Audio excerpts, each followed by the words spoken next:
Comúnmente conocido con el nombre institucional de directorio, el director supremo de las Provincias Unidas del Río de la Plata fue el poder ejecutivo unipersonal creado el 31 de enero de 1814 por la Asamblea del año 13 para las Provincias Unidas del Río de la Plata, de acuerdo al cual un director supremo ejercía el gobierno por un mandato de 2 años. A diferencia de los gobiernos que tuvieron lugar tras la Revolución de Mayo, la autoridad era ejercida por una sola persona en lugar de un grupo de personas, procurándose así hacer frente a la amenaza del ejército realista agravada por enfrentamientos internos patriotas. El título no tenía las características propias de un sistema presidencial. Con el fin de evitar los abusos de poder, debía estar integrado además por un Consejo de Estado compuesto por 7 personas y responder ante un Congreso destinado a ejercer funciones legislativas.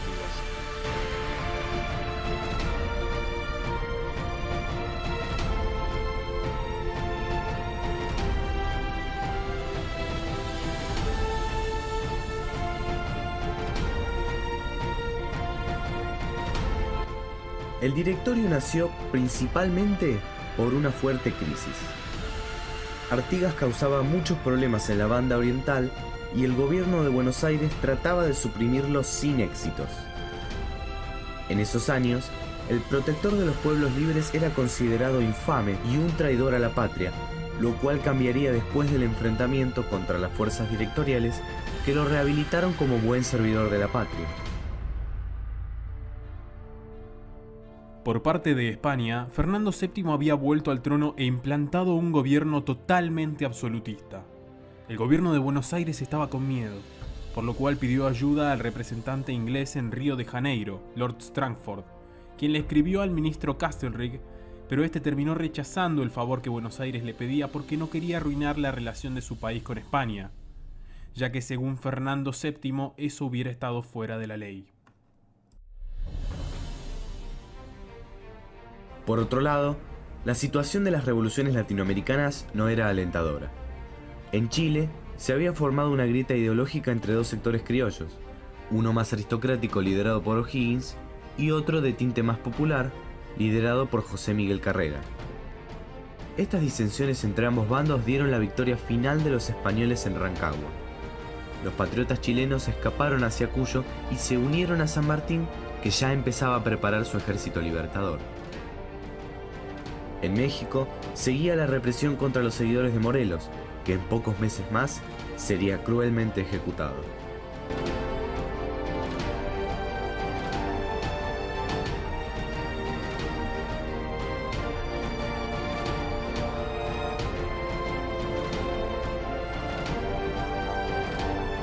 El primer director supremo fue don Gervasio Antonio de Posadas, tío de Alvear, el joven jefe militar que dirigía la logia Lautaro y dominaba la asamblea.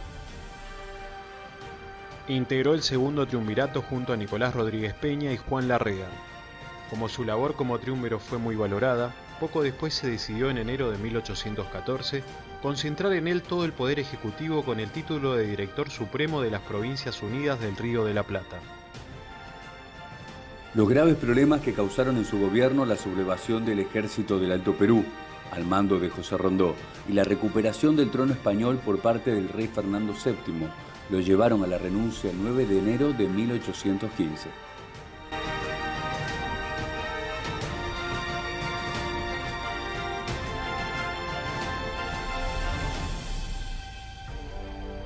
En su lugar, la Asamblea nombró director supremo de las Provincias Unidas del Río de la Plata a su sobrino, Carlos de Alvear, para que cumpliera el resto de su mandato. La impronta dictatorial, la errónea política exterior y la oposición a los caudillos gobernadores provinciales determinaron la rápida caída de Alvear. El 2 de abril de 1815, menos de 3 meses después de haber asumido el poder, se sublevó en la posta de Fontezuelas, cerca de Buenos Aires, el ejército que había enviado a Santa Fe para actuar contra los gobernadores del litoral, especialmente contra Artigas, virtual jefe de la banda oriental. Dirigió la sublevación el comandante Ignacio Álvarez Tomás, quien regresó a Buenos Aires con las tropas para proteger la ciudad. Allí, el cabildo asumió una vez más la representación popular y pidió la renuncia del director supremo. Alvear tuvo que salir del país.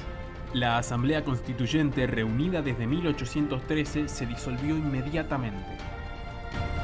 El cabildo quedó transitoriamente a cargo del gobierno y una junta electoral designó director supremo a José Rondó. Como este se encontraba al mando del Ejército del Norte, quedó en su lugar como director interino el coronel Ignacio Álvarez Thomas. En este periodo se eligió una junta de observación que tenía como objetivo redactar un estatuto provisorio. Este fue muy importante para la Declaración de la Independencia, porque en su artículo 30 invitaba a las ciudades de las provincias a que enviaran diputados a la ciudad de Tucumán para darle origen al Congreso que declararía la independencia. Las sucesivas sublevaciones de los distintos ejércitos a los que Álvarez Thomas intentó encomendar la tarea de invadir Santa Fe para impedir a Artigas reclamar el reconocimiento de su protectorado, desembocaron en su renuncia.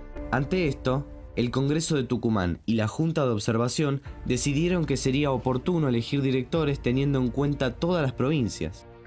Así fue como nombraron director supremo a Juan Martín de Pueyrredón, diputado por la provincia de San Luis.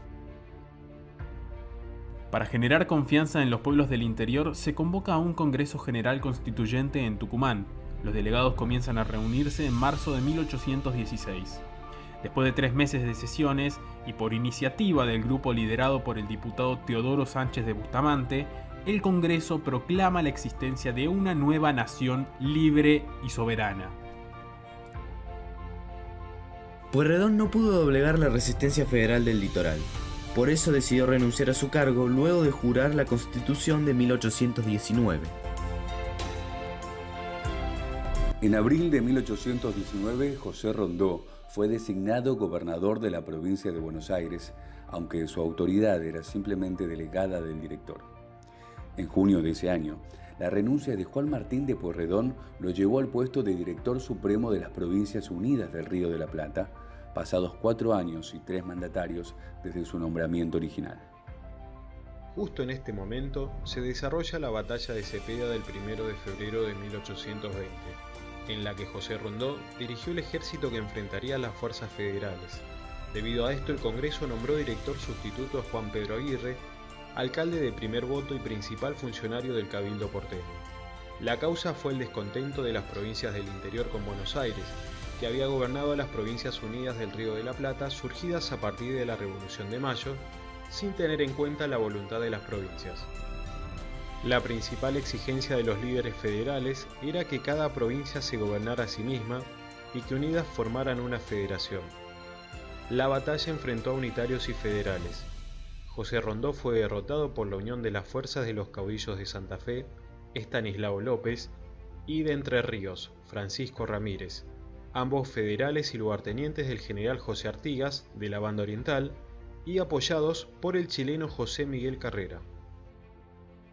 Fue un enfrentamiento muy breve que justificó que se la conociera como la Batalla de los 10 minutos. Los federales resultaron victoriosos, causando la disolución de las autoridades nacionales, el Directorio y el Congreso Nacional.